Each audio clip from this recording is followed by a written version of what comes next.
ক্ষমতা দখলে নেওয়ার আগে বিপাকে নবনির্বাচিত মার্কিন প্রেসিডেন্ট ডোনাল্ড ট্রাম্প এবার মন্ত্রিসভার জন্য বেছে নেওয়া একাধিক সদস্যকে বোমা মেরে উড়িয়ে দেওয়ার হুমকি দেওয়ার অভিযোগ উঠেছে।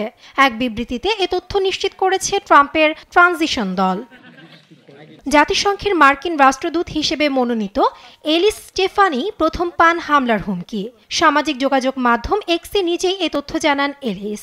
এদিকে বোমা হামলার হুমকির সঙ্গে ফিলিস্তিনপন্থী বার্তা পেয়েছেন বলে সামাজিক যোগাযোগ মাধ্যমে জানান সাবেক কংগ্রেসম্যান লি জেলডিন। বিবিসির প্রতিবেদন বলছে, ট্রাম্পের প্রতিরক্ষা, আবাসন, কৃষি ও শ্রম বিভাগের নেতৃত্ব দেওয়ার জন্য নির্বাচিত ৯ জনকে হুমকি দেওয়া হয়েছে।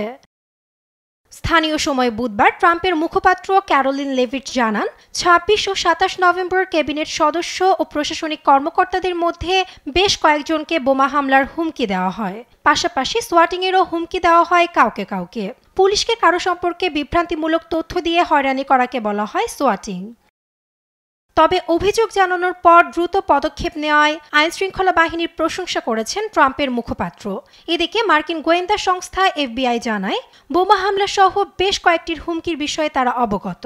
পুলিশের সঙ্গে সমন্বয় রেখে কাজ করার কথাও জানায় তারা।